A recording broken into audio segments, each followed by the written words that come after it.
Number of viewers for WNBA games that CaitlinClark is not in is like 3 to 4 million. When she's in the game, when it's her game playing, it's like 17 million. Yeah. Well, I also look at the attendance in the arena. Yes. It's 8 to 10,000 everywhere else. CaitlinClark, 17, 18,000. It's not looking good as the WNBA struggles to go past the semifinals and championship games without CaitlinClark. Growth of the game speaks for itself, but it's also in the numbers. Just look at the difference in All-Star votes compared to last year. Asia Wilson led with just under 100,000 votes, and this year CaitlinClark is leading with a little over 700,000. What a difference a year makes. Games without CaitlinClark draw much less views, which indicates that the WNBA is now suffering greatly and is finally recognizing the CaitlinClark impact.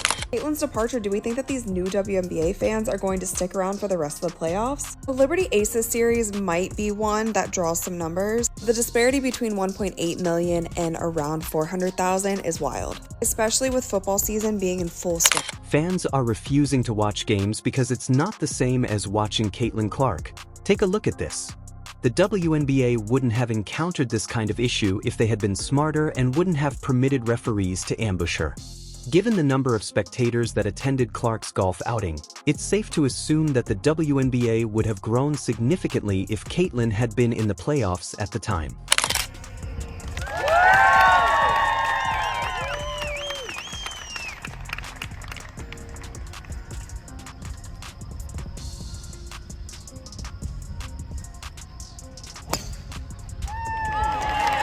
Throughout her season, Caitlin encountered some difficulties from fans, the media, and analysts who tried their hardest to undermine her, but instead she consistently supported her composure in press conferences and on the pitch in a hostile setting. Caitlin dominated the league, and experts and fans looked like this, using every justification they could, trying to put this generational talent down under the sun. All the women that have been calling for the equality, and now that there is the chance for them to start getting paid more because the exposure's up. Because it's her, you have people like, what's her name, Jamelia Hill or what? I can't stand her. Yeah. You got these women who are coming on here and they're saying it's because she... Known for her scoring explosions and long three-point shooting, CaitlinClark made an indelible impression on the WNBA. She had already enthralled the entire basketball world during her time as a student at the University of Iowa. Her performances in the WNBA weren't just remarkable, they were revolutionary, redefining the standards of collegiate basketball. Clark frequently produced breathtaking moments that left fans, coaches, and analysts speechless. Don't know if I'm going to put CaitlinClark on the USA team. If we put CaitlinClark on the roster, we're going to get tens or even hundreds of millions of fans to watch our game. And we sell out every game, even our exhibition game. Those things just don't matter. Women's basketball has never been about millions of people watching or selling out arenas. Come on now, give me some good reasons. CaitlinClark just scored 30 points, 8 rebounds, 6 assists in front of 20,000 people. And in that game, she tied the rookie record with 7 made three-pointers. I just don't see how those stats are important. I mean, she missed USA tryouts in April. Yeah, that's because she was playing for a college national championship. She couldn't do anything about that. That's not her fault. I'm just saying she could have been at USA tryouts if she actually took the... Fans who had followed Caitlin from Iowa were eager to see how her game would translate to the professional level when she entered the League of Stars, and they weren't let down every time she took the court because she gave a performance that lived up to all the excitement that had surrounded her entry into the WNBA. But now that CaitlinClark is out, and again, like I said, she brought a whole new fan base. And I'm not going to say it was one race or another or one type of person. I believe that all different types of people really started embracing CaitlinClark. Female, male, black, white, young, old. CaitlinClark is just a superstar. That's what happens when you have a star. Beyond the figures, it's one thing for a player to dominate on her own, but what really made Caitlin stand out was her ability to improve her teammates. Her court vision allowed her to create opportunities that many other players simply wouldn't see, and her leadership on the floor helped lead the team to several crucial wins throughout the season. Even as a rookie, CaitlinClark was frequently the player her team looked to in clutch moments, and she almost always delivered. It became evident that CaitlinClark wasn't just a fantastic young player, she was already one of the most influential players in the WNBA.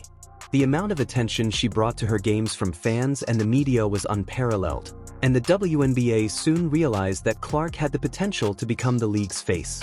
This season, they were the most watched team in the league.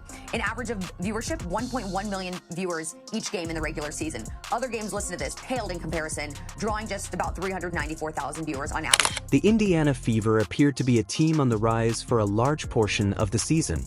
With Clark leading the team, their fan base, which had increased dramatically throughout the season, was optimistic that the Fever would be able to establish themselves in the playoffs.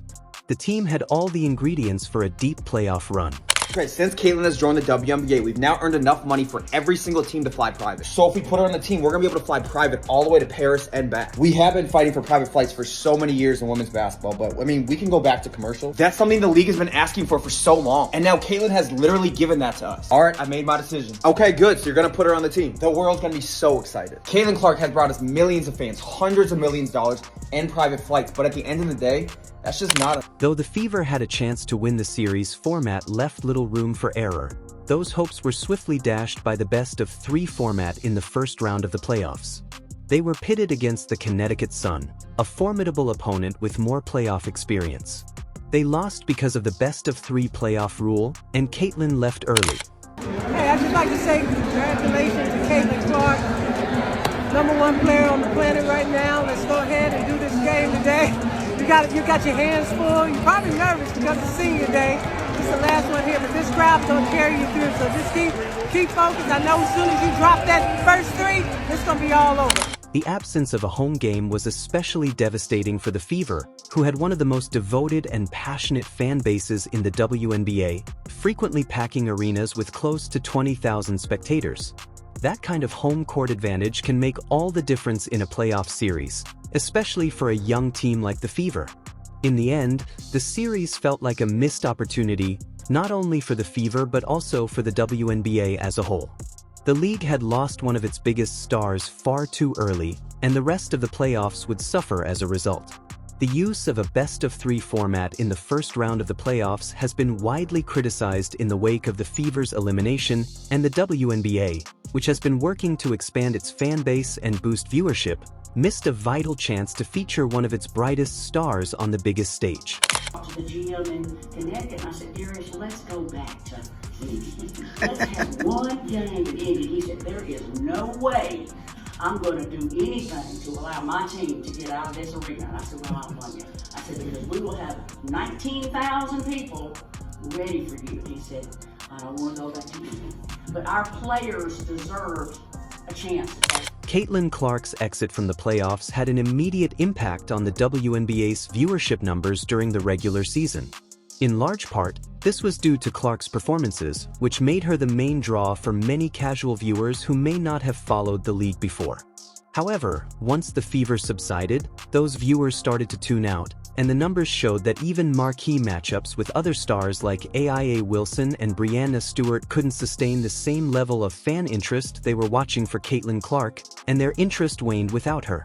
For the 2023 season, the WNBA had grown by 40% viewership from 2022 to 2023. But with CaitlinClark's arrival, it's grown by 400% viewership. What that means is, if the WNBA were continue to grow at the rate it grew from 22 to 23, it would take until 2028 to do what CaitlinClark did this. The WNBA has long struggled to compete with other major sports leagues in terms of television ratings and media attention, and Clark had given the league a much-needed boost with her on-court performances and growing media presence. However, with her out of the picture, the WNBA was once again confronted with the reality of its smaller niche audience. The decline in viewership after her departure is a wake-up call for the league.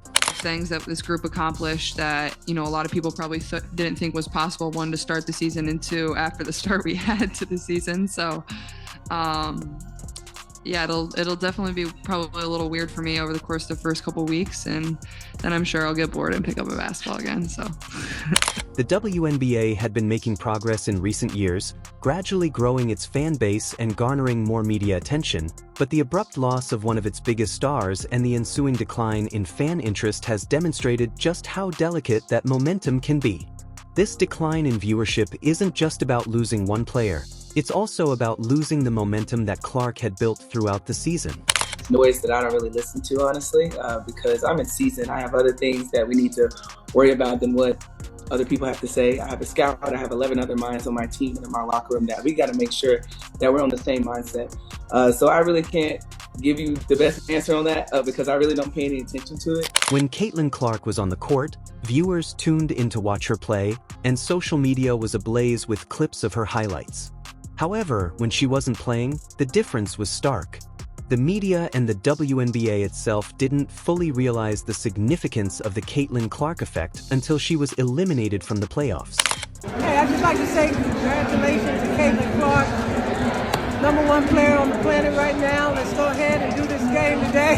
You got your hands full. You're probably nervous because it's senior day. It's the last one here, but this crowd's gonna carry you through. So just keep focused. I know as soon as you drop that first three, it's gonna be all over. The media soon realized that Clark's absence had a discernible effect on league viewership and started investigating how crucial she had become to the WNBA's success. There were still many great players in the postseason, chief among being AA, but CaitlinClark's elimination from the playoffs was definitely a blow to the WNBA. Wilson, a two-time MVP winner and one of the league's most dominant players, had guided the Las Vegas Aces to the playoffs once more and was hoping to add another championship to her already impressive resume. However, despite her extraordinary talent and leadership, Wilson was unable to duplicate the same level of viewership and fan engagement that Clark had brought to the league. This isn't a slight on Wilson. She is still regarded as one of the best players in the world and is adored by WNBA fans, but rather illustrates how special Clark's appeal had become.